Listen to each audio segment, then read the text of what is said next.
So my name's Anna. I'm the farm manager here at Gaining Ground. Can you all hear me at this level? Okay.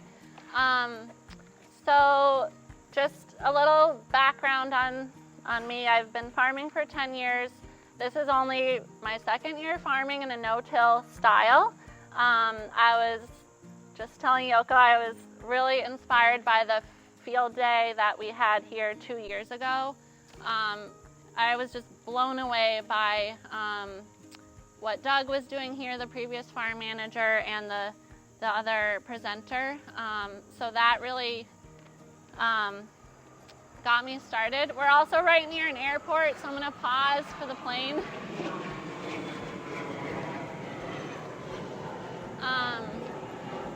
So yeah, I'm going to just tell you a little bit about Gaining Ground. I'm also accompanied by Kim, my greenhouse and cut flower manager, and Aaron, the education manager. So they'll also be doing a little bit of the presentation. So Gaining Ground, we're a nonprofit organization. We grow vegetables, some fruit. We have a maple sugar operation, and we have a beekeeper that does some honey. And we grow on about 3 acres. So what you see here is about 2. And then we have a field beyond the tree line that we call Alaska. That is 1 acre. We won't be going out there on our tour, but Aaron has offered at lunch to take people out there if you want to see what's happening. We have a lot of our fall crops out there actually, but just a note. So everything we grow is donated. We do not sell anything. The only thing I think that we sell is a cookbook that was like community gathered recipes. It's like $15. So everything is donated. And our mission is really to grow food for hunger relief with the help of volunteers of all ages and abilities. Everywhere from little ones come out. I remember way back when I worked here, we had like 90 third graders out here. And then up to adult groups, corporate groups, religious groups, all kinds of people come out and help in the fields, learn, and really connect. We're really connecting people to land. So that's why we're here. We also believe in growing sustainably, so you'll learn more about our no-till practices alongside Yoko, who will share about hers as well. So that's the basic overview. We have, during the height of the season, we have 7 farmers, but 4 of us start like mid-February for sugaring. We have a lot of high tunnels that we do season extension, so we're starting very early into the tunnels, and then we work through the end of November, and then we do a little bit of distribution in December and January. So we're trying to bridge that gap because the winter months, food access is more pertinent. So now I'm going to talk just a little bit about the land. So it's been continuously farmed for over 300 years. From what I know, it's been rhubarb and asparagus farm. We're surrounded by wetlands. There's amazing population of leopard frogs here, which is really exciting, and we see snakes every day. But this land currently is owned by the town, and we recognize that we are colonizers of this land. We've been trying to do some research into who the indigenous people, who they were, who cared for this land for so many years before us. And initial research, we've learned it's the Nipmuc tribe, but we're hoping to learn more.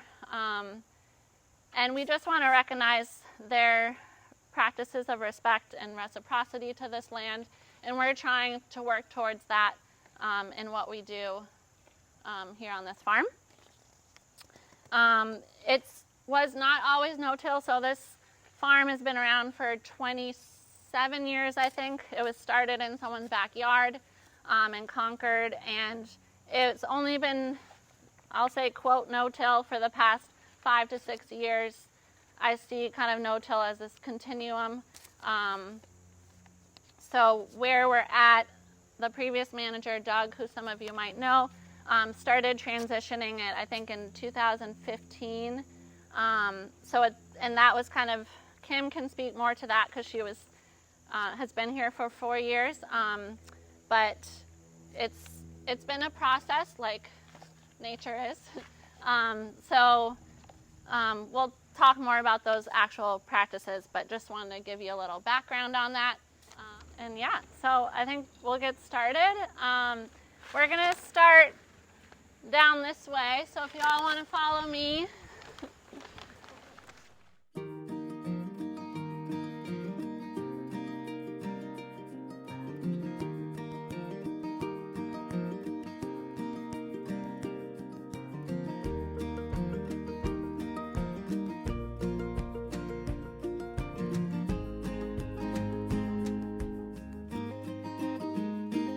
And Yoko, feel free to jump in whenever. So what you're looking at here is, this is our final kale and chard planting with some intercropped parsley in between the kale. And this is a special plot in that it's part of the Rolling Thunder Tunnel series. So just a little background. That tunnel was here. You'll notice these metal tracking bars on either side, and that tunnel was here. We seeded March 1st. Kim seeded carrots. So those germinated, got established for a couple weeks. We rolled it down to that plot where we paper potted sugar snap peas and intercropped spinach on the outer edges. And then once those got established, we moved it down to the very end for early tomatoes.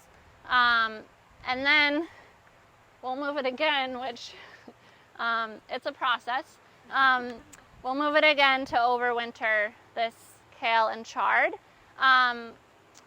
So with this stop, I really wanted to just do an overview of what no-till means for us. And Yoko, you can talk about as well what it means for you. So our approach and intention is to try to create a well-balanced, or as balanced an ecosystem and as diverse an ecosystem as possible, knowing that like we're on a man-made farm, like all of this is controlled by humans right now. I mean, not completely, but obviously this isn't natural that you're putting kale and chard right here. But yeah, the idea is we're trying to focus on soil health, which in turn is community health, human health, ecosystem health, trying to really keep the life in the soil abundant. So there's 4 kind of main principles of no-till farming that are all in the books and podcasts and all that, that are worth mentioning. I like to refer to them more as principles of nature. So they're maximizing photosynthesis, maximizing soil coverage, diversity, and then minimizing disturbance. So with the maximizing the photosynthesis, oh my gosh, these planes, and soil coverage, we want to keep plants growing as much of the year as possible, because plants and their root systems are really feeding the life in the soil. So that's where, for example, intercropping comes in, trying to have more photosynthesis happening. We use different types of mulches to keep the soil covered. We use sea salt marsh hay. This year I'm trying to get leaves, so we've been using, you can see in the tunnel behind you, we have leaves and the pathways there. We signed up for this amazing thing called Chip Drop. You can get wood chips just delivered from like tree companies that have a cleanup to do. So we're starting to use wood chips in the pathways. And then finally, tarps. You'll notice we have an insane amount of tarps, which this is my first year managing this farm, so I'm excited to move away from them, but they are here and we do use them. And we can talk more about that at some point. And then the diversity, you'll notice we have hedgerows scattered throughout the farm. Almost every field plot has a hedgerow. And we have beneficial edge beds, we call them, that are like an extra bed in the plot that we can grow ami or flowers or herbs that can kind of pair with what's in that field. And then I put up some bluebird houses this year, and my husband built a bat box. So I'm trying to like introduce all kinds of life here to balance it out. And finally, the minimizing the disturbance. So we still use a broad fork. I'll explain how we prepare our beds later, but we do use a broad fork. We are still using a tilther and a power harrow on the BCS, which you'll see we have some tools set up. Those, again, like I had mentioned, it's kind of that continuum of no-till. It's still some tillage, but these are the systems that were in place when I got here. I think eventually we want to get away from broad forking once the soil biology is active enough, but I don't think it's there yet. And hopefully we can get to just raking a bed instead of using more machinery. And then just a few principles that I put on here that I like people to consider on the farm and in your life. I'm also a yoga teacher. So nature, I think, is collaborative at heart and values communication. Example, fungal networks, trees communicating. Nothing is ever wasted. Everything transforms. Composting is a simple example. Everything's interconnected, interdependent upon one another. And then every being has a role. Worms as decomposers, or you have a crew of 7 people. One person's really detail-oriented and is great at doing detail-oriented things, and other people are big picture. So I try to keep those in mind in an agricultural sense. So, Yoko, I don't know if you have things you'd like to add on your no-till philosophy. I guess when you started off with what our no-till philosophy is, I was kind of thinking about it.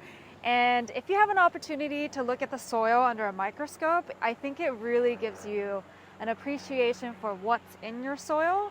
So everything you do is based around, how it affects these microbes in the soil. So yeah, you don't want to, run a rototiller through your soil, because no one wants their home just, destroyed and tossed around. And we put a lot of mulch on our beds because we all want, roofs above our heads. And so, we kind of try to think about it in that way. Okay, we got tons of living things in the soil. Like, what actions are we taking that might harm it, that might benefit it? So everything that we do is kind of based around that concept. Cool.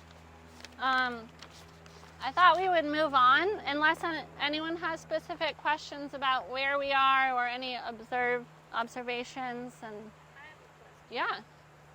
How do you determine when you will no longer need to broad fork? What is the determining factor? Yeah, I think in my limited experience with this, I think it's more about feel. Like when you're broad forking, you can feel if it's fluffy or not.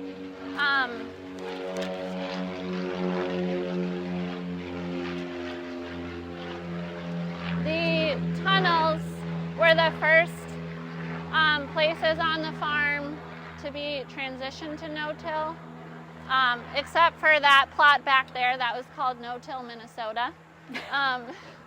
But the tunnels are very fluffy. Like if you walk in that third tunnel there, which you can do later, the pathways feel like you're walking on air, or even the bed tops. Where some bed tops down in that front field where it was actually flooded multiple times this season because of the rain, it's actually, you feel like it's hardness. So that's what I would say, but I'm sure a lot of people have other answers. I think that's a good basis to go off of, just how soft it feels. I'll explain in my slides later on, but we're not doing broad forking in the traditional sense of aerating your soil, loosening it up. We're more so doing it so that it creates channels, these holes. So when we put down inoculating compost or whatever, organic fertilizer, which we consider more like microbe food, it goes down those channels because, with no-till, you're not really able to get things down deep. So it is an opportunity to kind of get things in a little bit deeper than just the surface. Can you talk about the sequence with the moving greenhouse? Yes. Where does it start and where does So other farms might not move it as much as we've moved it. I got a little ambitious in my first year and this greenhouse was here, and we had March 1st we direct seeded carrots, and then when they germinated we moved it to this plot, and that was paper potted sweet peas, sugar snap peas, and spinach intercropped on the outer edges. And then we moved it all the way back for tomatoes and basil and sweet alyssum in there. And then we'll move it here to overwinter this. And do you have to wait to move it before you start your tomatoes and basil, I assume? We do, because I actually completely messed up, and I was like, oh, great idea, we'll move it over the peas, but I forgot that we needed to build a trellis for the peas. And those bars, you just take off that bottom layer of plastic, so there's actually still bars, and then we couldn't move it with the trellis. So we started building the trellis, and then we're like, oh my God, this is not gonna work. So we had to take the trellis partway down, and then we moved it a little early. So I actually don't know if I would do that again. But the idea with the tomatoes is we put them in May 3rd. So that's pretty early to put them outside, so they needed to be in there. Yeah. But on average, we have moved it 3 times in the season. Yeah. How much time and labor does it take to move it? We can move it in a morning. To physically move it, it will take 10 minutes. Ideally, 8 people can push it. But to take everything down, you can do it with 2 people. To take all the support brackets off, it takes a few hours, to unscrew everything. The actual moving only takes between 10 and 15 minutes, depending on how hard or how much it's shifted in a season. I will say the longer we've had this particular greenhouse, the harder it is to move every time. And Yes. certain areas just are naturally easier to move depending on what's growing next to them and the evenness of the soil and how it's shifted during a season. Since my 4 years, this year was the hardest to move it than when I moved it 4 years ago. So there are some downfalls to having a moving greenhouse as it ages, but you definitely get the benefits of the early season crops with the trellis, and then season extension. Why don't we move on to the next plot, and then we can talk more.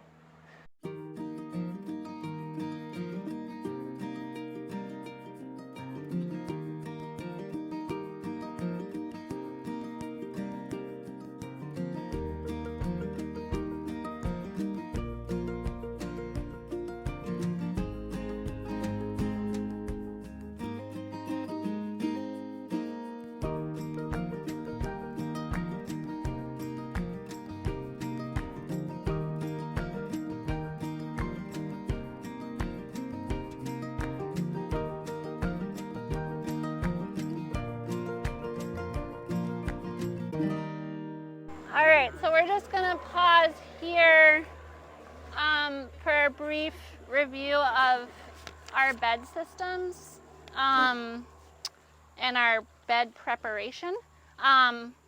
So we have 10 of these cat tunnels. We just actually got these doors this year. But basically, we have a 30-inch bed system and a 18-inch pathway.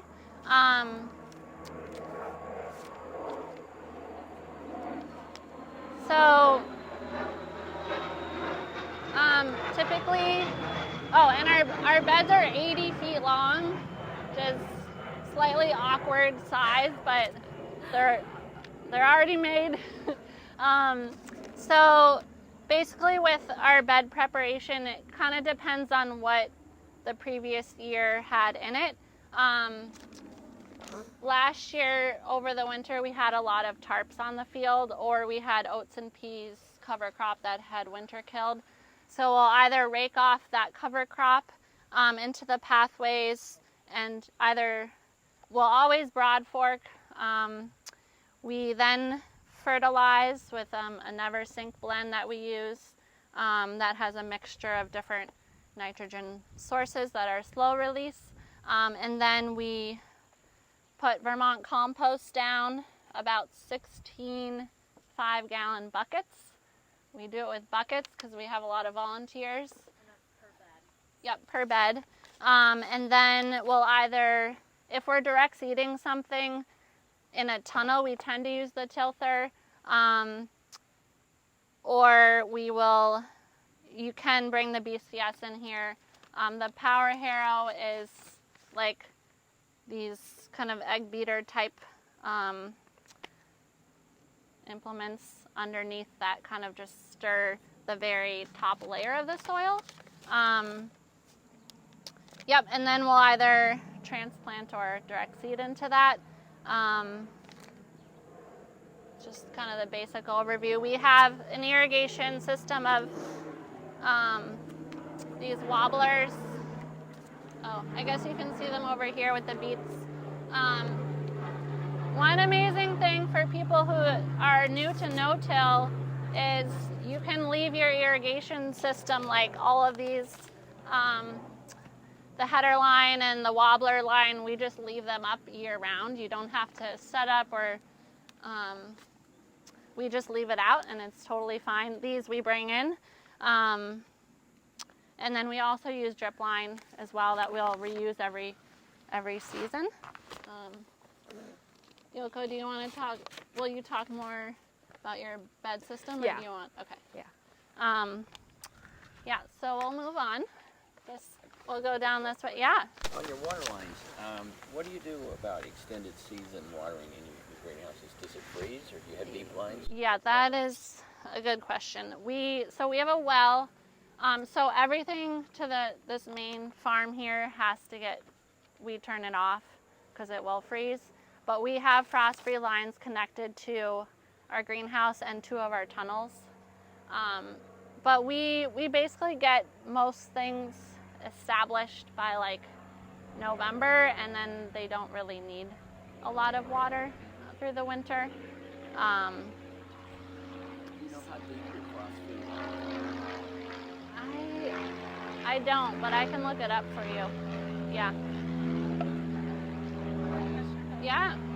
I've seen a lot of people use drip tape that gets just disposed of every year. Are you using something different, or are you managing? We use a thicker, people do throw that out too, but we use a thicker drip tape that we can show you. I forget the exact thickness, but so we reuse it pretty much every year. And you'll see our remay in the barn is all braided and hanging up. We try to reuse that as well. Trying to save, even though we're covered in plastic right now. We use orchard tape, so you can find that on Knolts or wherever. So those are really thick. But we also use the regular kind that most farmers throw away after a year. If you treat them well, they'll last for years. So, yeah. Yeah. Any other questions before we move on? Okay. we'll go down this way. Here we have some crimson clover and winter rye planted, photosynthesizing. Looks great. These tunnels are all direct seeded greens that are about to come up. We have broccoli rabe, arugula, baby kale mix.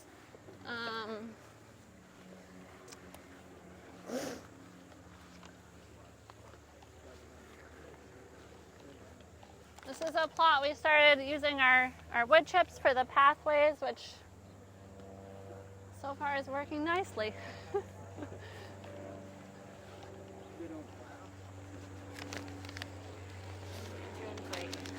Alright, I think we're gonna go down this way, so take a pathway.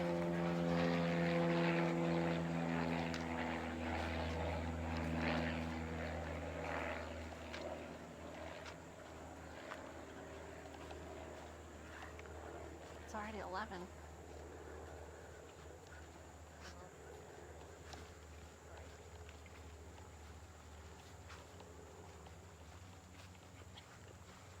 Oh, this looks nice.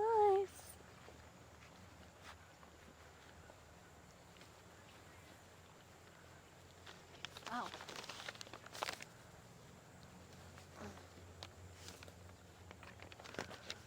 All right, wow. Where's Tori? She has my book. Isn't it cool to take pictures? Oh, yeah. You can take a video. I have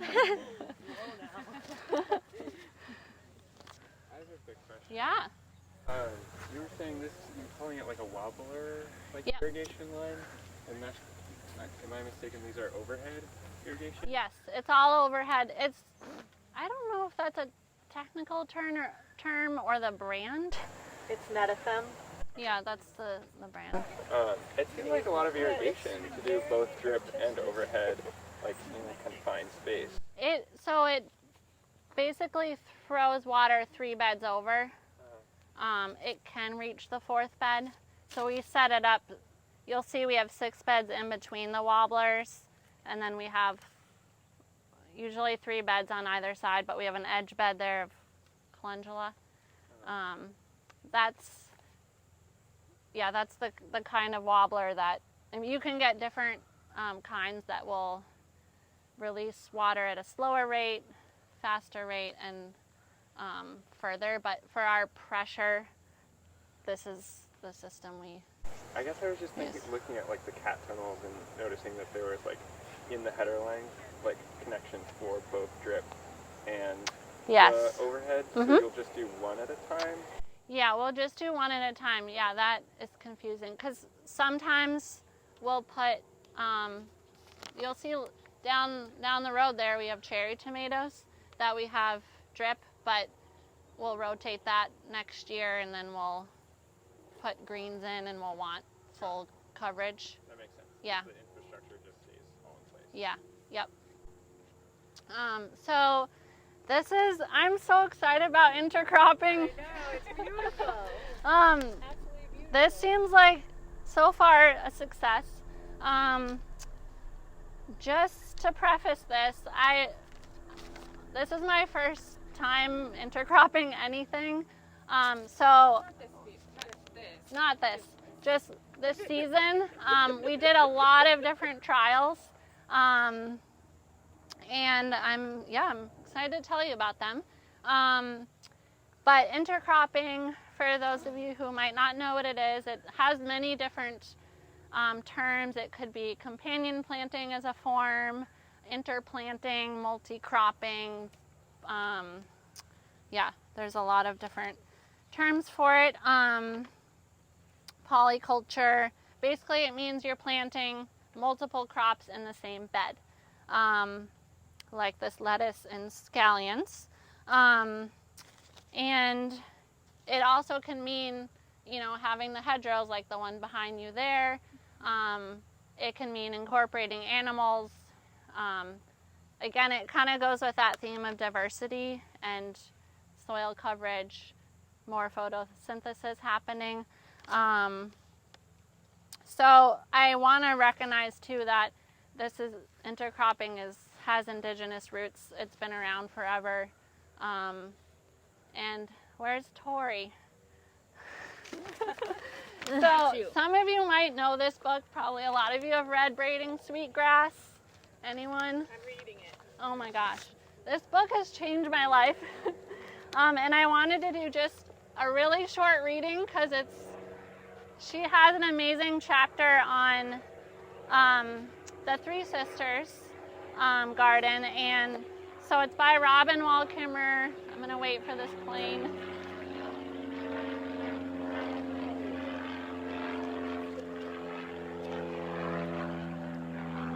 So, one of the classic examples I think is the Three Sisters of the corn, beans, and squash. So I just want to invite you all to take a deep breath. You could close your eyes if you want. I'm just going to read a small portion of this chapter. So she writes, "The firstborn girl knows that she is clearly in charge, tall and direct, upright and efficient. She creates the template for everyone else to follow. That's the corn sister. There's not room for more than one corn woman in the same house. So the middle sister is likely to adapt in different ways. The bean girl learns to be flexible, adaptable, to find a way around the dominant structure to get the light that she needs. The sweet baby sister is free to choose a different path, as expectations have already been fulfilled. Well-grounded, she has nothing to prove and finds her own way, a way that contributes to the whole of the good, or the good of the whole. But the beauty of the partnership is that each plant does what it does in order to increase its own growth. But as it happens, when the individuals flourish, so does the whole. The way of the Three Sisters reminds me of one of the basic teachings of our people. The most important thing each of us can know is our unique gift and how to use it in the world. Individuality is cherished and nurtured because in order for the whole to flourish, each of us has to be strong in who we are and carry our gifts with conviction, so they can be shared with others. Being among the sisters provides a visible manifestation of what a community can become when its members understand and share their gifts. In reciprocity, we fill our spirits as well as our bellies. So I just wanted to share that because I've found a lot of inspiration from it, and I think it speaks to what intercropping is about.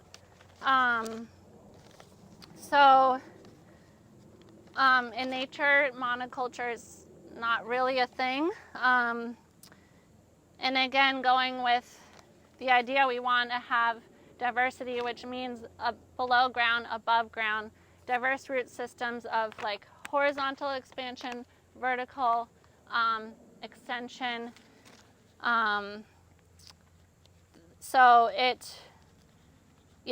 Obviously it's going to increase yields in this bed of getting lettuce and scallions. Intercropping can also help decrease some pest populations, increase beneficial insects, and some of the challenges, though, for me have been timings of plantings. For example, if you look in the pepper tunnel, we did 2 rows of peppers, and then we put a single row of escarole and radicchio, and we didn't plant it soon enough so that we still got a great harvest, but it was, I think we should have had the escarole and radicchio planted a couple weeks prior, and I'm happy to share all the dates and everything, and all the intercropping this year we've done transplanted intercropping. We haven't direct seeded anything with, just because I felt like that was a little more tricky. The bed spacing for us, because we have a 30-inch bed, it's pretty tight to get so much in. So if you had a 4-foot bed top, it might be easier to do intercroppings. But this is what we've been working with. Where was I? So we can walk down to the tomatoes and look at, so we did sweet alyssum in between tomatoes, we intercrop basil, and you'll notice we have marigolds at the ends of a lot of the beds, which help. There's a lot of, marigolds help with a lot of different pests. I've heard so many pests are repelled by marigolds. So we've been putting them at the ends of tomatoes and peppers. We did for our eggplants as well. So why don't we look at the tomatoes, and then we can talk a little bit more about like the sweet alyssum and some other of the intercrops. Sure. Yeah, maybe we'll do a little interlude on our hedgerow right here that Kim's going to talk about. I'm just going to stand near you so you can be in the microphone. How do we read it? We use tool cultivation. I can speak a little more to our hedgerows. So we have a hedgerow here behind us. This one's been in production for about, I want to say this one's 5 years old. We have two that were probably our first two hedgerows beyond these tunnels here, if you wanted to check those out a little later. But in the last, I would say in the last couple of years, we've really added between probably 4? Well, we definitely added 4 on this property. We have 3 in the back, and then we have 2 kind of native specific hedgerows. Hedge wedges out there.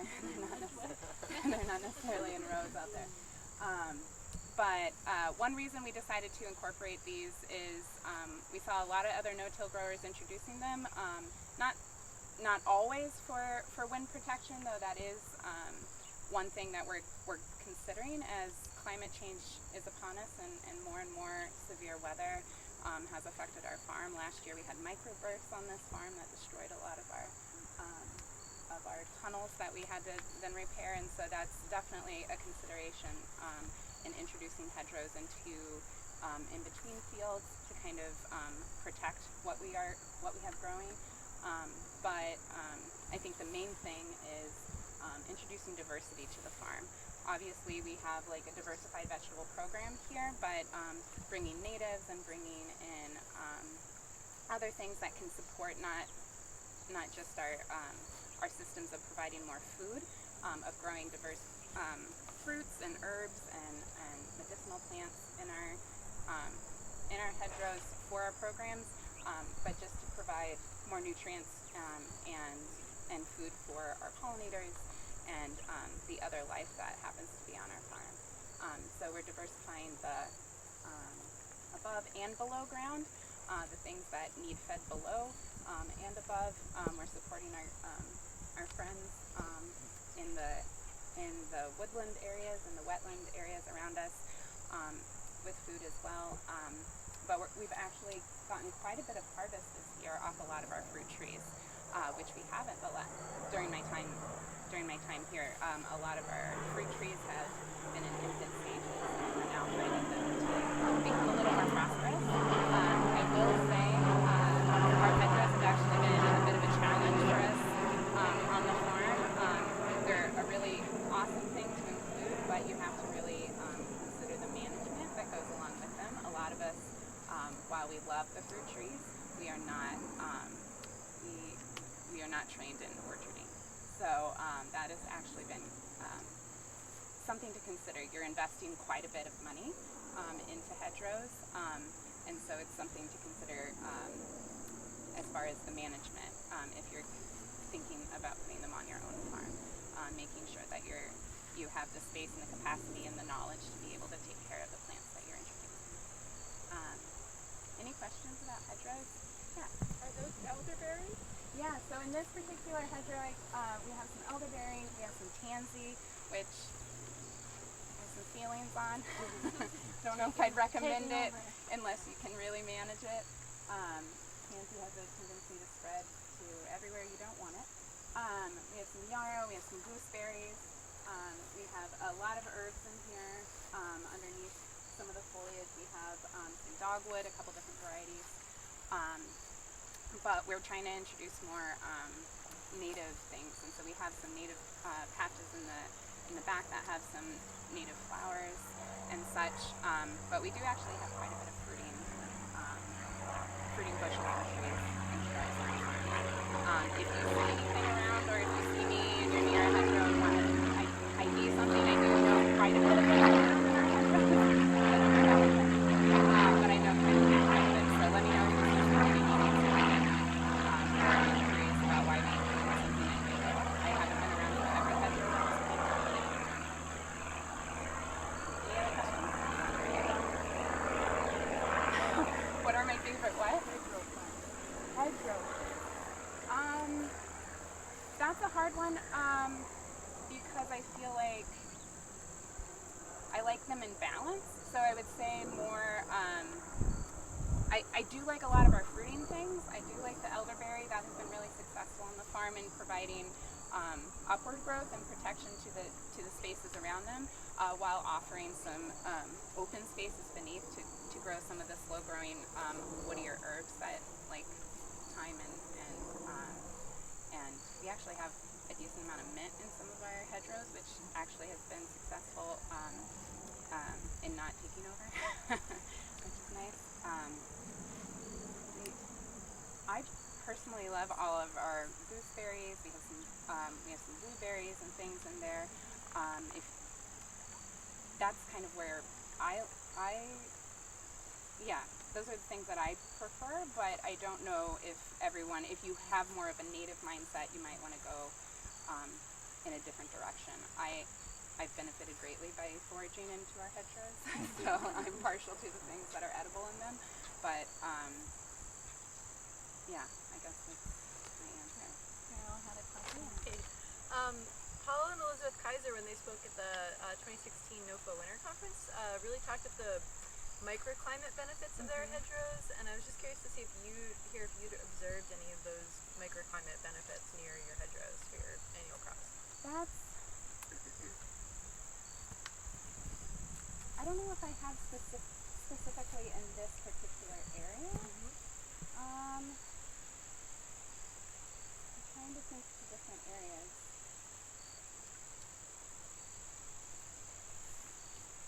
Honestly, I can think of effects that places have on our hedgerows, like having hedgerows near our tunnels has not necessarily been such a success. So I can think more. Other than that, it's it can be a sanctuary for a lot of our beneficials during the winter. I don't know if I've noticed so much as having interesting microclimates near them. It's a tricky balance, right? You're introducing these taller plants next to things where you're growing a lot of low-growing vegetables, and we've had some issues. Obviously, this is not a hedgerow. It's like a small forest. We've had some issues with shading and things, so you definitely want to consider some of that. And when I said about having hedgerows near our tunnels, there's a lot of heat coming out of those in the summer, so you really want to consider the things that you're planting near those. So we've actually had kind of the reverse in thinking about like where we're planting these. So I'm sure there are some things, but I've noticed that. No, it's okay. I've noticed kind of our effects on the actual hedgerow versus the reverse. But I'm sure there are things that are happening that I don't know. What would you say is the most difficult thing about managing hedgerows? Is it like the labor, the time it takes to manage, or is it installing them, or is it like the technical difficulties of like orcharding? I would say probably the installation hasn't been like a huge, it is like a significant amount of time up front, but I feel like initial installation of them hasn't been like the biggest challenge. It's the ongoing work as they grow and grow and grow. There's more and more and more management. So you may put it in the first year and it seems really great and it's starting to fill out and it's looking like it's thriving and that's exciting. But in year 3, you now need to be like up front pruning those trees. Like that one over there. You need to be mowing down tansy. you need to be like really cutting things back early in the season, and that's usually when we're doing a ton of greenhouse work. We're doing our maple sugaring. This year we didn't get to some of our hedgerows early enough, to get them really in shape as they were putting on some of their first bursts, or even before that. Yeah, doing some cleanup in the fall is essential. So I would say like year 4, year 5 of a hedgerow is actually where that work starts to really impact how you're managing the farm. Are you seeing Does that more answer that? Yeah. beneficial insects though in those later years, compared to the earlier years, I'm assuming though? We've absolutely seen an increase in diversity of pollinators. We've seen an increase in Food production.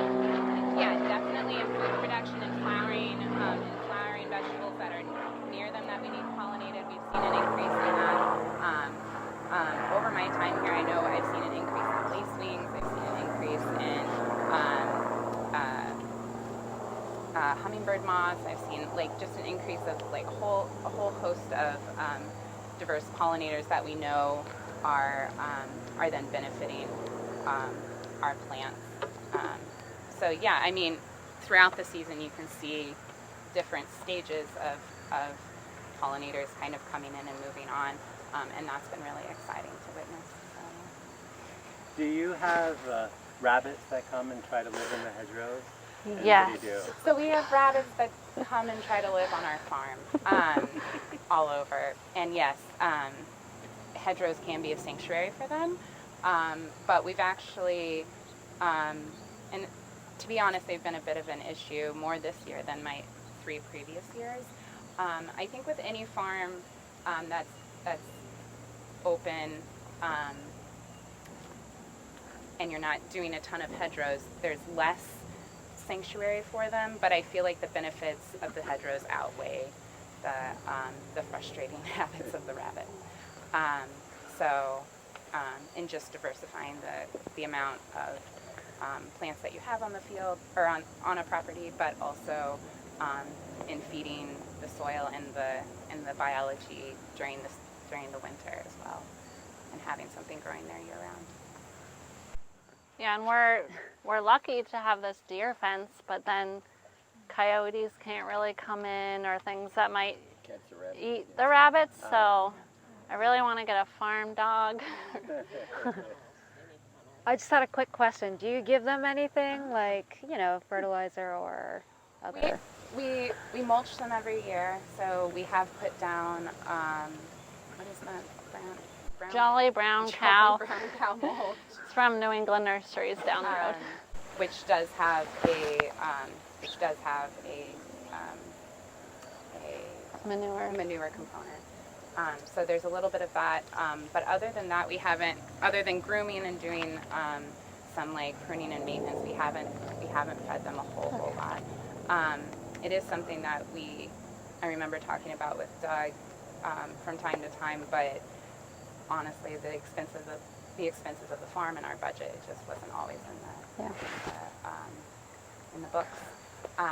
But I kind of feel like they keep getting bigger and bigger, and they seem to be thriving on their own. Maybe they could be a So, crop, say They again? could be a crop, Well, exactly, Yeah. and we have gotten crops out of them. And the ones that we can't get a big yield out of, they feed the bellies of the farmers or the wildlife around. So. I know you're putting some in, is that correct? Yeah, we're prepping our hedgerow area this year so that we can plant into it next year. And so we have 2 different versions of prepping the space for the hedgerow. And one of them we broad forked, put amendments, minerals down, and then we put cardboard, a layer of cardboard, and then a bunch of compost. And then we spread about 12 species cover crop over it. We've mown it maybe 3 times already this year, and it's just pumping sugars into the soil, trying to, get the microbes kind of going. So that's one area, but that takes a lot of labor and time and money. So the other one is just tarped, which is way easier. And in the fall, we'll put down compost and maybe cover it with either hay mulch or maybe tarp it again just to protect the compost over the winter. And we'll plant next spring. So. We have a similar process.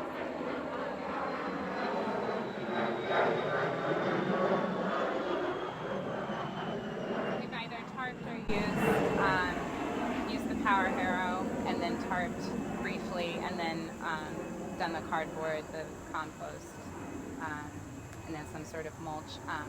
I love the cover crop idea. Yeah, It it looks great. I didn't think it would go that well, but with the cover, it actually, you know, because there's 12 species in the mix, every, you know, the first flush is like your brassicas and some other, you know, early crops, and then you mow it, and then you come, you know, sorghum sudan grass kind of comes up, and then you mow it again. So you kind of see like the different plant species take over every time, and so that's been really neat to look at. But now the sorghum sudan grass is flowering, so we're like, just mow it again. We're like, we thought the frost would kill it by now, but because we had a really early frost last year, but Right. we're like, what do we do? But Like mid-September. yeah, but it looks great. They're like, you know, super tall. So. What are you going to plant for hedgerows? A bunch of different things. Yeah. The berries are native flowers? Yeah, we'll do berries, pollinator, you know, flowers, like everything. Yeah. But my husband Alex is kind of really researching and yeah. Do either of you guys have, or any of you guys have good favorite resources for designing a hedgerow? Like either starting one or building on one? Like either books or do you kind of piece it together? Yeah, Daniel Mays has a lot of, his no-till book, which is pretty popular. There's a has a lot- Xerces Society, Yep, Xerces. the XCR CES. Is it? There are quite a few resources out there, but I feel like the most challenging thing about reading some of those is then sourcing the plants. And so a lot of times we would look at some of those and we'd find that we didn't have access to a lot of the plants we were looking for. So either had to discard them, which unfortunately was an option. So it's working with the nurseries and I do have a relationship with. We have used the Takemura seed pretty heavily, and we mulch. We had a tree nursery in Vermont that Doug would drive up and had a friendship with up there. Perfect surface.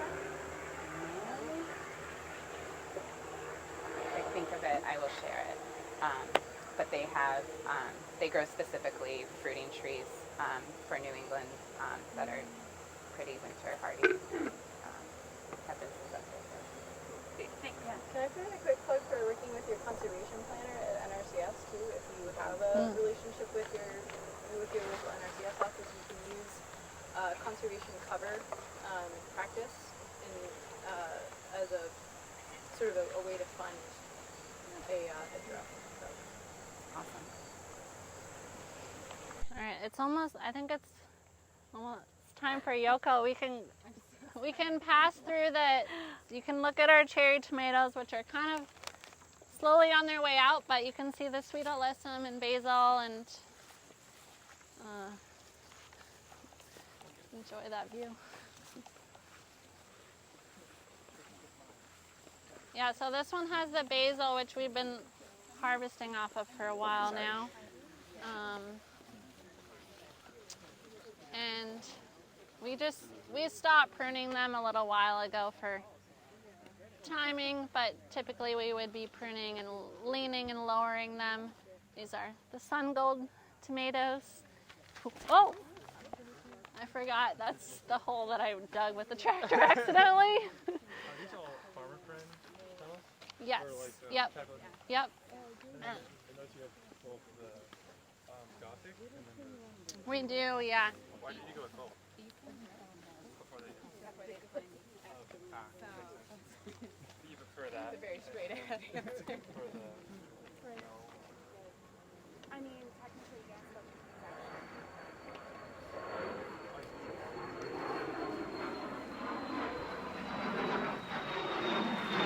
Maybe we should head up for Yoko's presentation.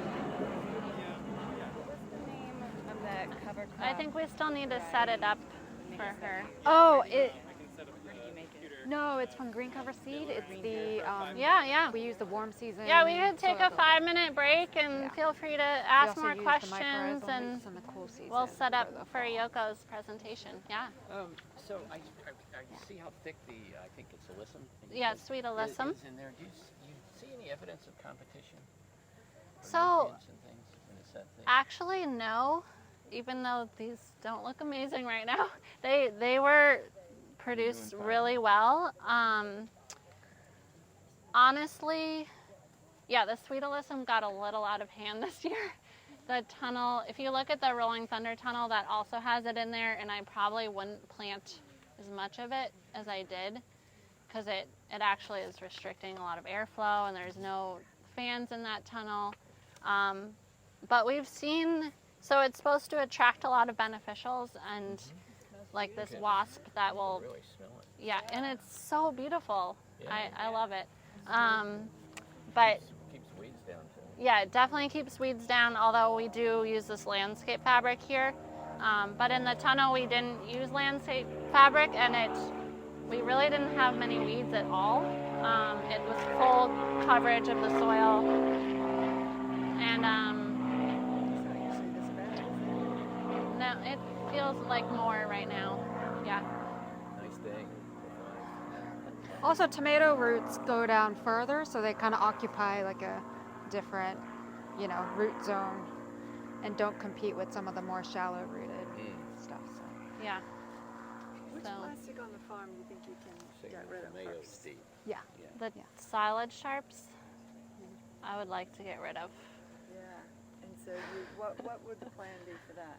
The plan would be, instead of covering a field with a tarp for winter, would be to get leaves and cover. I mean, ideally cover crop, but we just, because we're not pressured, but just we are trying to grow, food for hunger relief. We're not taking crops out. Like, usually to seed, get oats and peas down, we should have seeded it by now to make it really worth it. And with the no-till system, you have to be extra scheduled, planned for the next year. So if you plant rye and clover, we'll knock that down by hand in June. So that takes out all of the spring crops. We can't plant into that. Otherwise, it's really, my understanding is that it's a lot harder to kill if you don't let it get to the a little beyond the flowering stage. Otherwise, it will want to live. So. What about winter kill cover crop? Yep. So oats and peas. We've been planting a lot of oats and peas, but we still have so many crops in the ground, and they're going to be in there for a little longer. So we won't probably have time to get oats and peas in for them to actually grow enough bulk. Well, if you're in one of these tunnels, would that extend Yes. your growing Yes. season? That is true. And I plan to get more down, but it's also time for us. We're seeding them with a jang seeder and an earthway seeder, so it is more time consuming. We're not just broadcasting the seeds, because I'm finding birds are eating the oats and the rye if we don't get them really covered, and they just need that contact with the soil. So could you rototill after, not rototill, could you You could. roller, just use a roller after you broadcast? I've tried. It doesn't quite work as well. I'll talk a little bit Yeah. about broadcasting cover crop seeds later. So. Yeah, why don't we head over and Yeah. hear Yoko? Does the sweet alyssum is that seed? Reseed? Oh, yeah. Okay. Don't worry. That was, I know. I think I. We have them sitting in our pathways, even though there's So I'm Yoko. I own and operate Assawaga Farm with my husband Alex, and we're in northeastern Connecticut. We kind of like to joke that whatever we say in one year, the next year it's outdated, and it's been true so far. But how we're doing things this year seems to feel good, and so hopefully this is the same thing we can talk about it year after year. So we're going to cover these topics today. So I'll start with just farm stats, just basics, where we sell, what we grow, that type of stuff. And then we'll go into no-till methods. I don't know why I wrote tools there.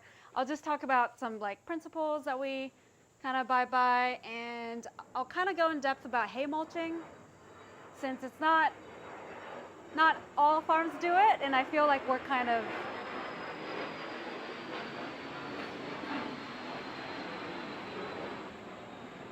I don't see a lot of farms doing it, so we've had a lot of, trials and errors, and we'll share all those with you. And then I'll go through step by step how we flip a bed, from terminating the previous crop to how we prep it for the next crop. And then we'll talk about cover crops, and at the end I'll talk about compost and vermicompost, making it and applying it on our soil. So as I said, we're in northeastern Connecticut in a town called Putnam. We're right by Rhode Island and Massachusetts. We're on Nipmuc land, and the word Assawaga is actually the Nipmuc name for the river that borders our property. It means the place in between, which is perfect for a farm because it's right between a river and a brook. So it's a very special piece of land. So we grow organic, certified organic vegetables with an emphasis on Japanese varieties and vegetables and herbs, since I'm from Japan. And this is our 4th season. We purchased our land in 2016. It was raw land, there was nothing on it, so we basically built everything, including our barn, which we live in on the upstairs loft area. And we have a greenhouse, one greenhouse, and we had to put in a septic field and a driveway and electricity, and that took about 2 years from start to end, and then we started our first season in 2018. So we have exactly 100 100-foot beds, so 10,000 bed feet, including our 8 50-foot greenhouse beds, and it just happened to be 100, which is convenient. So as I said, we have just one greenhouse structure. It's not really even a greenhouse, we don't really heat it. So part of it, 20 feet of it, is our prop space. That's where we start our seeds. Sometimes in the fall, we'll dry onions and whatever other crops. And then the rest of it is ingrown, soil-grown crops, which is usually tomatoes, a little bit of ginger, and then greens before and after. So right now we have one part-time employee, and we're definitely going to hire more people next year because we're still working like crazy. And we sell our vegetables at the Thursday Farmers Market in Boston. It's about just over an hour away from us. And then we hold a farm stand on our farm in our barn every Sunday, and that's from May to November. So we have some wholesale outlets, some restaurants, and some supermarkets that we sell to if we have excess. It's not always the case. And we don't grow during the winter. So basically when our markets end, which is right before Thanksgiving, that's the end. And we choose not to grow in the winter because we need rest, and that's when we plan for the next season. And we've been no-till from the start, but I'd say right in the beginning, of course, we went through with a Grillo walk-behind tractor with a rotary plow attachment, and that set us up pretty quickly. So after tarping our fields for about a year, almost a year, took it off, and then, we did that before tarping. But that was a really great way to get all that perennial root mass out. Our fields were just hay fields for a long, long time, so it just had developed like this impenetrable root mass, which it was a good way to take it out. Even if we had left it in the field, it would have taken quite a long time to decompose. So that needed to come out if we wanted to run any kind of seeder through it. And also, it's just a great way to get rocks out. I mean, if we're going to plant annuals, that's your one opportunity. So some of the perennial beds that we're building right now, we're not doing that because it doesn't matter that there are rocks there. But if you're like digging potatoes and carrots, and you want those rocks out. So tillage is not all bad if you need to till, then you should till.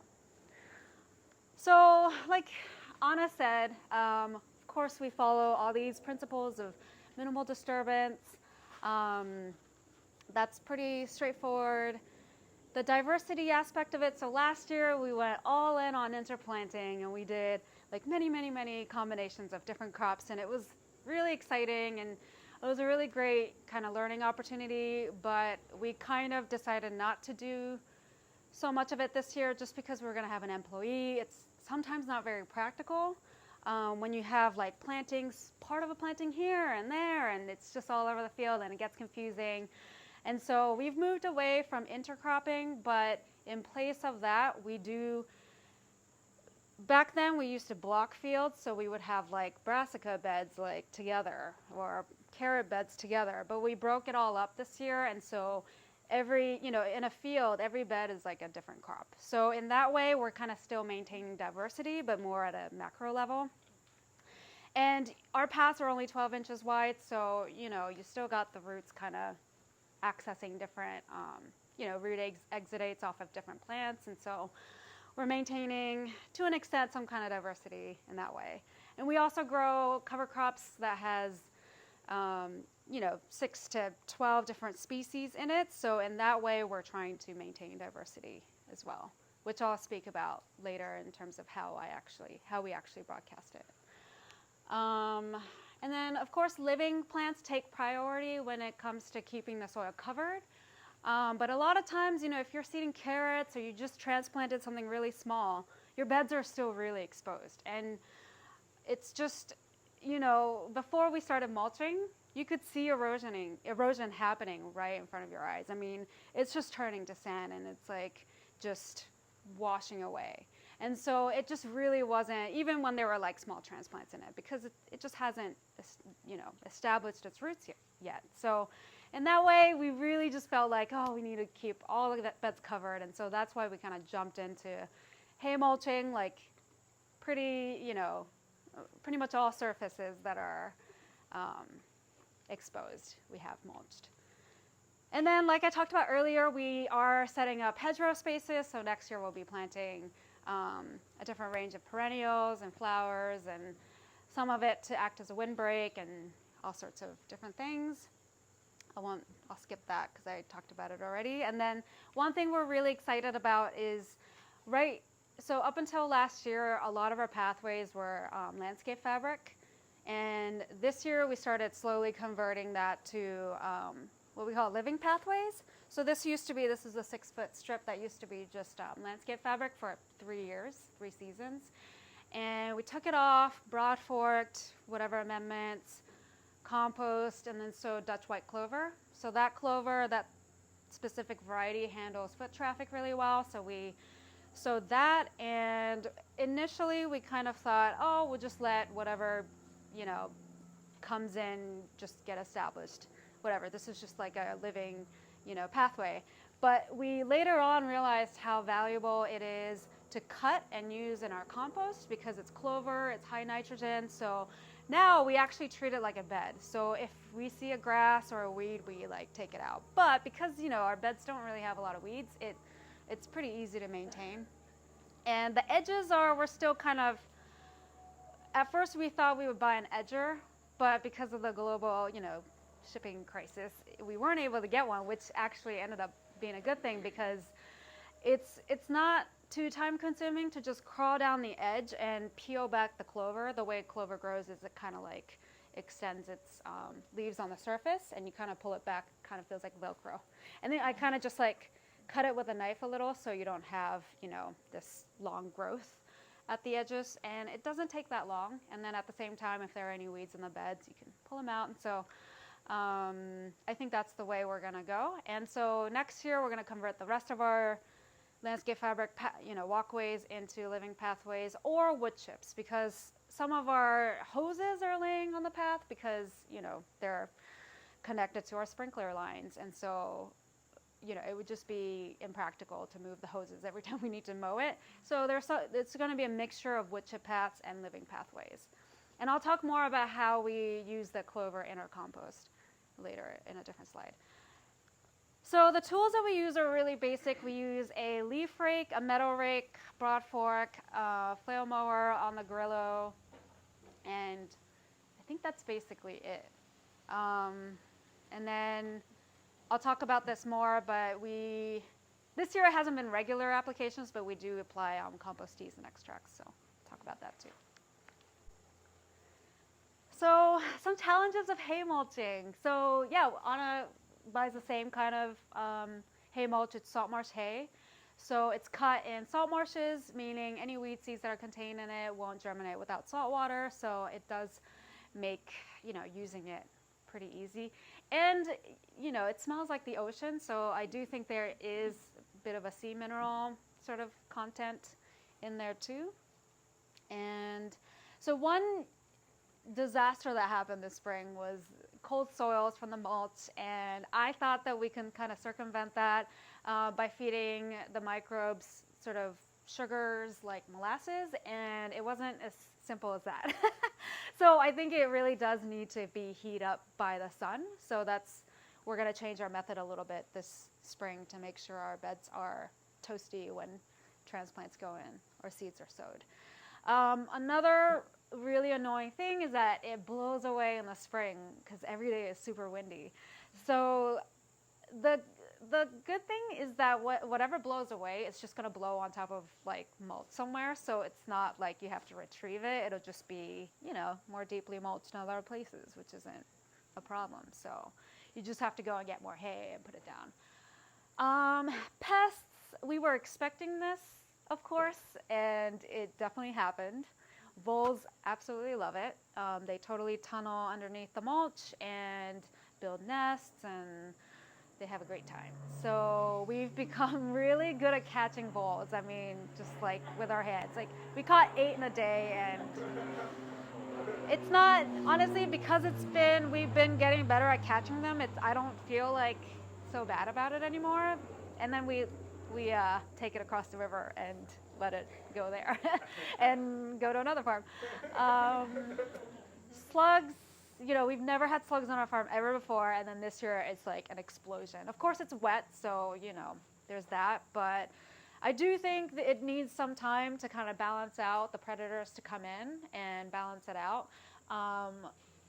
We definitely feel like there's way more frogs and toads and snakes. I mean, we've had them before, but it just feels like they've really multiplied, and I think they love the mulch. So, and now that I'm so used to slugs, we know how to handle them, and so I don't see it as a huge problem anymore. So I think we kind of went back and forth this summer. We're like, oh, maybe we shouldn't do mulch because, there's so many new pests. And there are a few beds that we didn't mulch. And then we got back into it because we started seeing more and more predators. And those beds that never got covered, you can see the erosion on the beds because of all the pounding, rain we've gotten this year. And then there's the additional step in the bed prep process. But at this point, it's pretty quick for us to do. And I actually really enjoy doing it, just knowing that the soil is being protected, and it does feed the soil to an extent too, because it is, plant matter. Feeds it through the winter too. So the benefits of hay mulching, obviously we do it because it outweighs the disadvantages. So rain is the biggest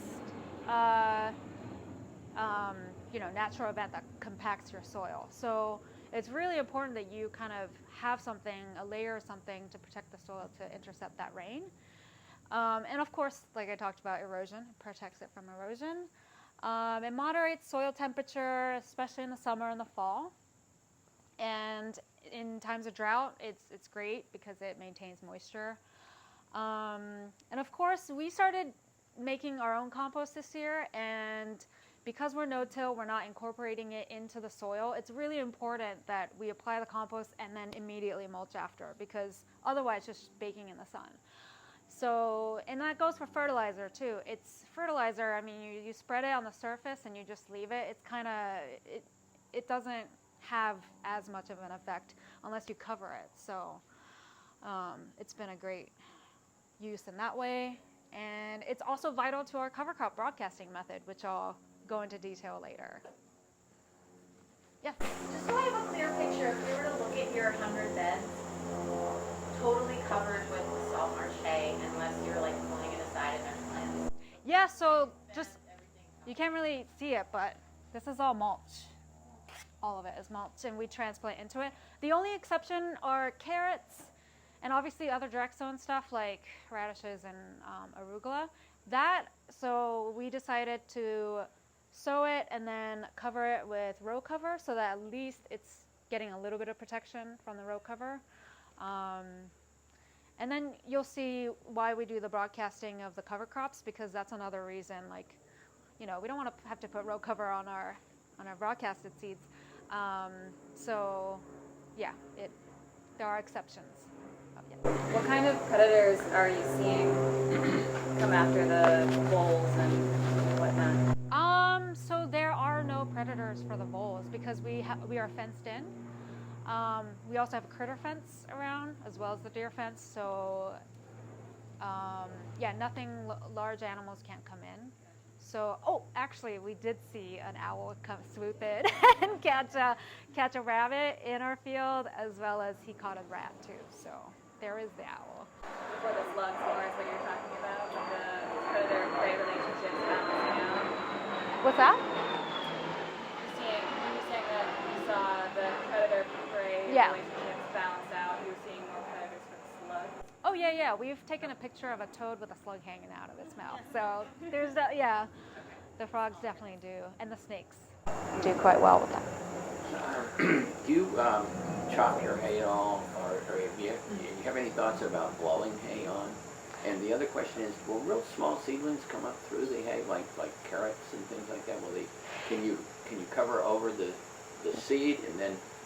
Yeah, we tried that last year. So we did chop our hay through a chipper shredder that we have as an attachment on our Grillo, and the only problem with that is it blows away way more easily than the non-chopped up hay. So the carrots came up fine, but yeah, by that time a lot of it had blown off. So yeah, it doesn't really work that well. Did you say how thickly you're spreading the? Yeah, so we used to do it really heavy, but because the voles do love that thick mulch, we do a little more than half of what we used to do now. And that seems to be a little bit better because it just, it's not fully, like, you can't see the soil. Well, parts of it is you can't see the soil, but we do try to make it as light as possible but still covering the surface because of the vole problem. And I haven't seen a single vole since probably July or something, because we probably caught it all. Yoko, I'm wondering, so when you seed the clover, is that like between beds, or is it just in like your travel pathways? Oh, the Dutch white? Yeah. That's just the living pathway. We use crimson for mostly our field cover crop. But it's not in like a pathway like where you walk in between a bed. Oh, no. So okay. The paths between the beds are just, it usually has like a combination of some of the hay mulch and a little wood chip. We sometimes, when we have time, we put ramial wood chips down in the spring. But yeah, other than that, because of the hay, it's never really that exposed. So. Yeah. But you're not seeding clover in those at all? No, that's way too much to manage. Yeah. So is the white clover that you use in your broader pathways, is that perennial? It's perennial. It's long lasting. And when you mow it for your compost, how much do you cut it? I mean, they're maybe like that tall when we cut it, and we use this handheld push mower thing. So half of it kind of flies out, which is kind of nice because it's kind of giving back. And I think in the future we will kind of apply compost teas or extracts on the pathways just to feed it a little, so we're not just taking. But yeah, it's you can get a lot of material for compost from just those strips. So yeah. Is that all the questions? Oh. I just don't know much about salt marsh hay. Do you just go and collect it yourselves, or you buy it? No, there's actually, I think, just one farmer remaining in Massachusetts that cuts it. He basically is like accruing all the land that other salt marsh. Yeah, we use the same. Yeah, it's like the same the same one guy like supplies. What? Yes, Colby, Bob Colby. Yeah, he's great. Any other questions? So with all your mulch, you're not probably cultivating with tools very much. No, we don't have a lot of weeds, honestly. I'm not trying to be like, we don't have weeds, but we really don't. I mean, in June, maybe we'll weed, hand weed, we walk down the beds and pick it into it. Oh, no, I mean, we still weed like every now and then, but we carry a bucket and put the weeds in there. And with 2 people, we can cover the whole farm in like, I don't know, like 30 minutes or 40 minutes or something. On weed control, because I have a lot of problems with weeds, and I have some bordering land that's natural grasses, and I'm wondering if I should be really keeping that stuff cut low. Do you have any opportunity for wind-blown seeds? Oh, yeah. Those are mostly the stuff that comes up, and it's really interesting to see what kind of weeds come up because, they say the fungal to bacteria ratio kind of determines what seeds germinate, and so we've been seeing more like raspberries and dandelion, more advanced later successional plants coming up. So it's interesting. I mean, we still have the weeds that you have on your farm, but some crops it's hard to manage the weeds. Like watermelon, we don't really get a chance to weed them, so that bed is like the weediest field the following year. Weediest bed following year, but yeah, so we do mow around our deer fence about 6-8 feet in, but I mean there's an abundance of weed seeds flying around, so that's what. But I really do think, people say with no-till you're not disturbing the soil so the weed seeds don't come up. I think it's more to do with the fungal to bacteria ratio because when we dig potatoes, it's pretty destructive, and then I'm like, oh, this must bring up a lot of weed seeds, and then nothing comes up. So I think it's more that we have more fungal in our soil, and it's not an ideal environment for those weed seeds to germinate. Are you testing to determine how much fungal mass you have in your soil? Yeah, I bought the kit, the what is it called? The microbiometer.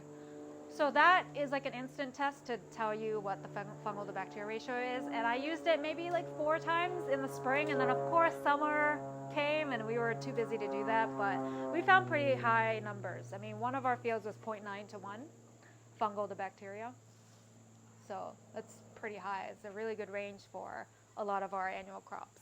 So. Is there another question?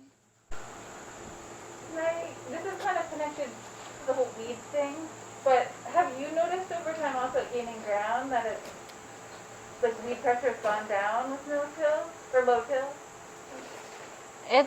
For me it's a little hard to say because I was here in 2013 and then I was gone for 7 years and then I came back last year, so I've only really seen the last 2 years. We still have a lot of weeds, but I don't, compared to the last farm I was at, we have hardly any weeds. But I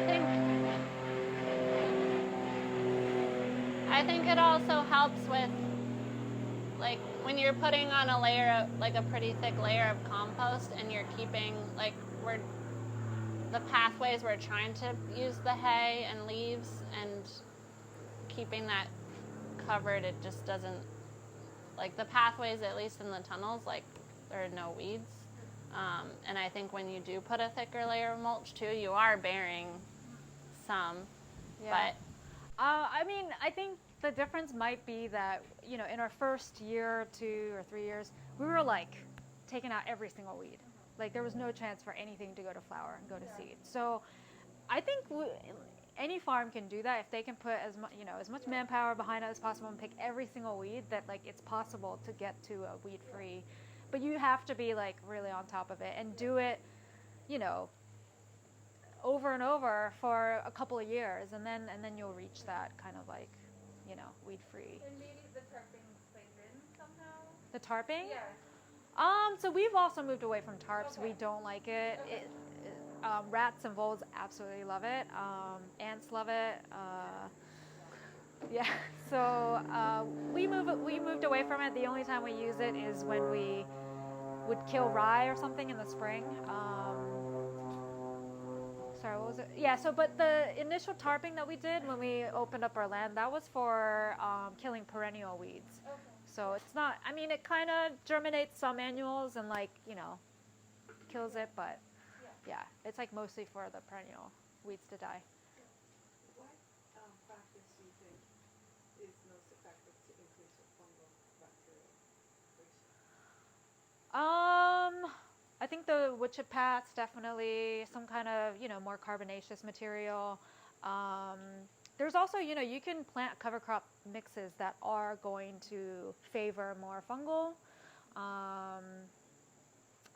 There's also, you know, you can make your compost teas and compost itself to be more fungal. So the compost that we make, we get a lot of aged wood chips and it's already just covered in hyphae. And so our compost is extremely fungal. So that's another way to increase it. Yeah.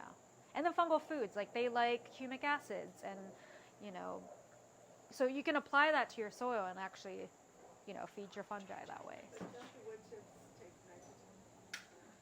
I wouldn't worry too much about it because unless you're mixing it into the soil, it's not taken away that much. It's just on the surface. Yeah. So, yeah, I wouldn't worry about that. Did you ever implement wood chips anywhere else other than Tarping? We put it in the compost and yeah, not really. All right, I think I have some more slides to get through. Okay, so bed flip. So we terminate the previous crop by cutting it off at the ground level with a knife, if it's a transplant or whatever. The only exception is the arugula and the direct sown cover crops. We solarize them, so if it's sunny above 70 degrees, it'll die in a day. And one thing to note about this is we feel comfortable doing the solarization because there is a layer of debris on the soil. You know, we mow the arugula or we mow the cover crop, and so it's not that the plastic is right on the soil. And if you put it on for more than a day, it will start killing your microbes. But just a day, and even just one whole day and right on the soil, it doesn't kill the microbes. My friend Monique has done the experiment with a microscope and has confirmed that. And then we will tarp rye in the spring. We had a whole kind of catastrophe this year, so now we're going to kill rye earlier. So what we do is we rake the mulch aside with a leaf rake, and we broad fork. And like I said earlier, we don't broad fork for the reasons of like loosening soil. It's to create those vertical channels. And then we apply our farm-made compost by hand. We just carry a 5-gallon bucket and just kind of, you know, spread it out by hand and per 50 feet. And then we apply fertilizer if we need to, and then we recover it with the mulch. And for direct sown crops, what we do is we rake the mulch aside. I just stuff it in an orange basket and remove it out of the field. And it sounds like a lot of work, but it goes really fast. I do rake out the bed when I'm prepping a direct sown bed, so there's not big holes in the bed that the seeds might fall into.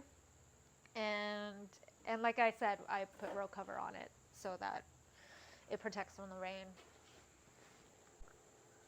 Yes? So when you're using broad fork just to create the verticals, are you using it differently? Like, are you putting it in and not?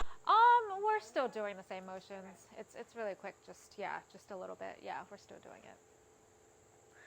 So cover crops, we do oats and peas. The one in the spring that we do, it's using a seeder. So it is, you know, in a non-mulched bed. We run the seeder. I think we do 3 rows of oats and then 2 rows of peas. And I think that's what's in the picture there. In the summer, we do buckwheat, again with the seeder, if we, you know, want to. And then we also do a summer mix that has 12 or so varieties, the same one that I use for the hedgerow. And then in the fall, for winter killing, we use oats and peas, and then also the summer mix. They'll all die. And for overwintering, we use a lot of crimson clover and rye. And we also use a cool season mix and a mycorrhizal mix from green cover seed. And that has anywhere from like 6, 8, 10 varieties in there of, more cold hardy species. So what that looks like, hold on. Okay, maybe I do this first. So how we do the cover crops is we rake the mulch to the side. The same thing as the bed prep, but broad fork, apply compost, and then we broadcast the seeds, and then we rake it, and then we recover it with the mulch. So it's pretty simple. So the advantages of this method is that it's not dependent on perfect germination, which is like great. If there's a spotty spot, or like, yes, that's right. That plant is gonna be able to reach its roots out in the ground. So I feel like in terms of like inside the soil, the roots are occupying all the space. It might look a little bit, sporadic above ground, but it's just much more space for that crop if it does come up. So it can be sown a little later than usual. So obviously you don't want to sow it so that it comes up and then in a week it dies with a frost. But what I mean by it can be sown a little later than usual is that usually if you want a nice winter cover for, your bed protection over the winter, you want it to grow to a good size. And then it dies, and then it's like enough material to like cover the ground. But this is already mulched. It's coming up through the mulch. So it doesn't really matter.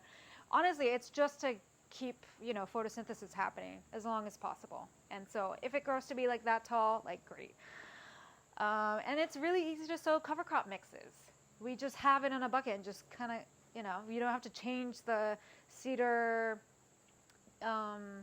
things.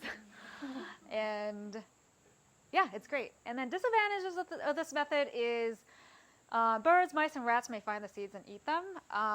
So the mulch really, really helps in this case. So we did try broadcasting a bunch of oats seeds into just beds that didn't have mulch, and definitely the mice found it and ate a lot of it. And so it's really important that, and we did try both ways actually. We did broadcast right into the mulch, and that seems to work pretty well too.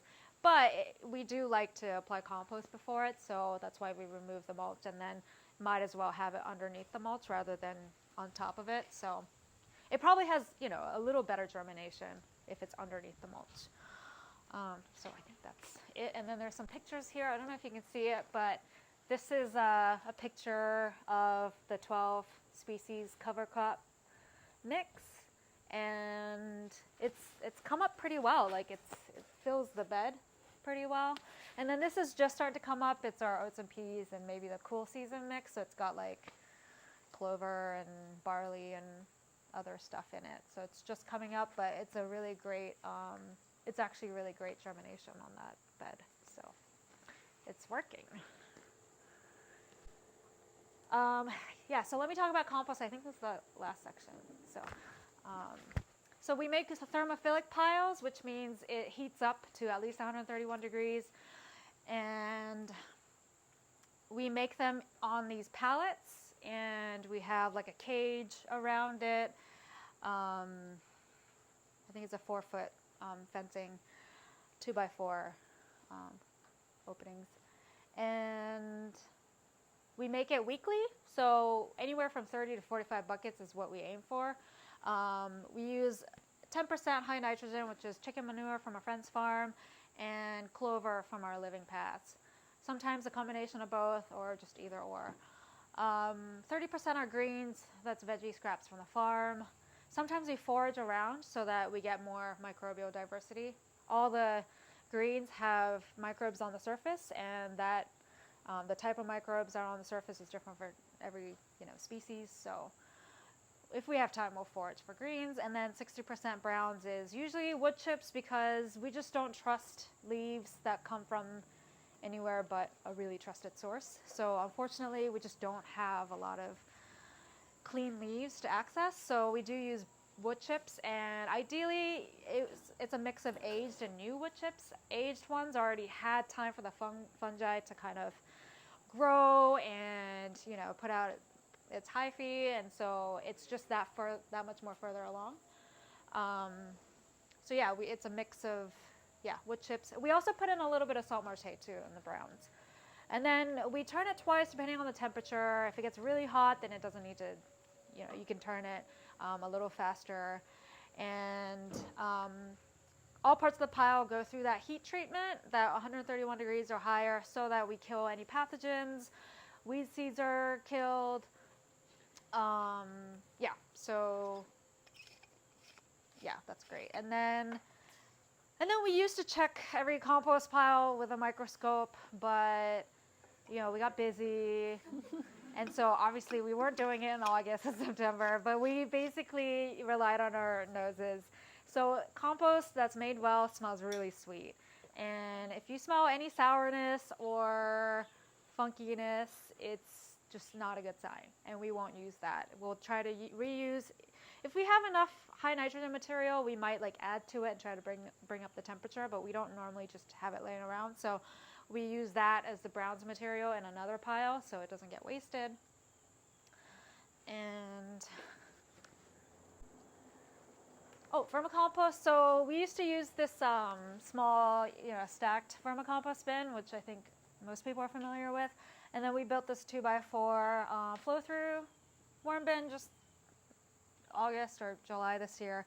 So this is gonna take about a year, I think, to fill up. So we won't be able to use it till next summer. But it's really exciting because now we can have a good amount of vermicompost to mix in with our compost. And yeah, we started off with about 2 pounds of worms in that 2x4 flow-through system. And we feed it veggie scraps, sometimes our finished compost, and sometimes oats and alfalfa meal. Try to get the fungal. Do you have a particular kind of worm that you like to use? Honestly, we get it from our friend Monique, so I don't even know what type it is. I should ask her. Does anybody know what Monique's worm? Okay, maybe not. Yeah, it should be the most common. So, and one question on your thermophilic composting. Do you let it rest for a period of time after you've made it to get fungal? No, we don't. You use it immediately. And if it gets up to temperature really quickly, it'll be finished in 3 weeks, which is, I think a lot of people don't think, compost takes months, You make it and then 6 months later you use it. No, you can use it immediately. And honestly, the fungal is really high on our compost even after, right after it's done. And honestly, the diversity of microbes start to go down once it's finished. So use it as soon as possible, basically. Your fungal might go up a little bit, but if you have a place to put it, you might as well put it down.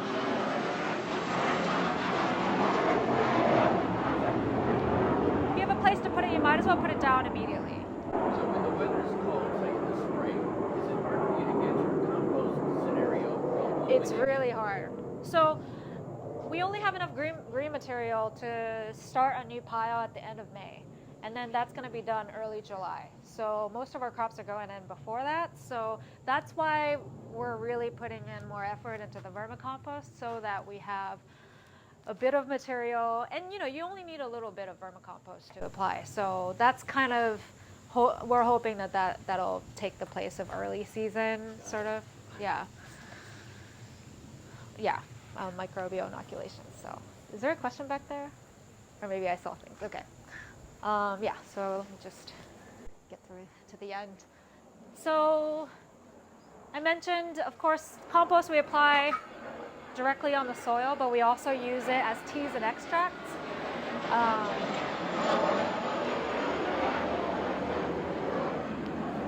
Actually, before I get into this, for the context of us getting into composting was that a lot of no-till farmers use this method called deep compost mulch system. A lot, almost all no-till farms, I feel use it, which is where you put a lot of compost down and then you plant directly into that. And we started off doing it that way too. Our first 3 years, we applied a ton of compost and we plant into that. And, of course, maybe you'll start using less and less compost, but the source of our compost was always kind of questionable. These are commercial facilities and it's always full of trash. And if it's not full of trash, it's just something is wrong with it. And compost isn't supposed to be black. If it's black, it means it went through an anaerobic process. So in part of its lifetime. So, and a lot of times it comes unfinished, it's still hot, there's so many issues with it, and I get it. Like, they're not spending this much time and care into making compost. It is like, big scale. You could do it properly, but I think it's hard to do it as thoroughly as we are on a large scale. And so we were kind of having issues just about the sustainability aspect of bringing in so much compost and putting it down on our soil, not really even knowing what nutrients we're applying. I mean, phosphorus is just sky high, like in most no-till farms, because they're putting so much compost down. And like, there's a lot of issues with excess nutrients. It's easy to fix a nutrient deficiency, but once you have an excess of it, it's really hard to fix. So in that way, we were getting a little bit worried that some of our nutrient levels were kind of getting out of, proportion. So that was kind of the impetus for us to really start making our own compost and making high quality compost so we don't have to apply as much as we used to. So let me get into teas and extracts. So teas is where you brew it and you feed it some foods, the microbes. So you can feed it, molasses, and I'll get into that. But so you're basically increasing the number of certain species. So you are losing the diversity that it started off with, but there's just so many more microbes in the liquid. And because they're reproducing really quickly, they're making these glues. And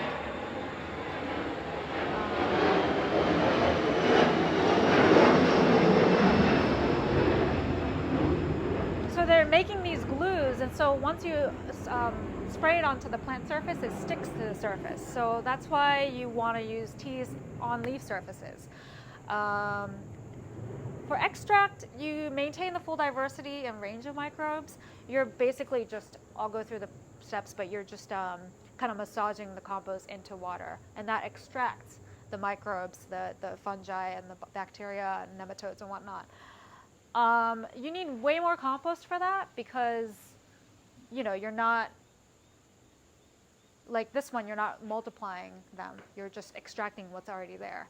And you usually apply it to the soil.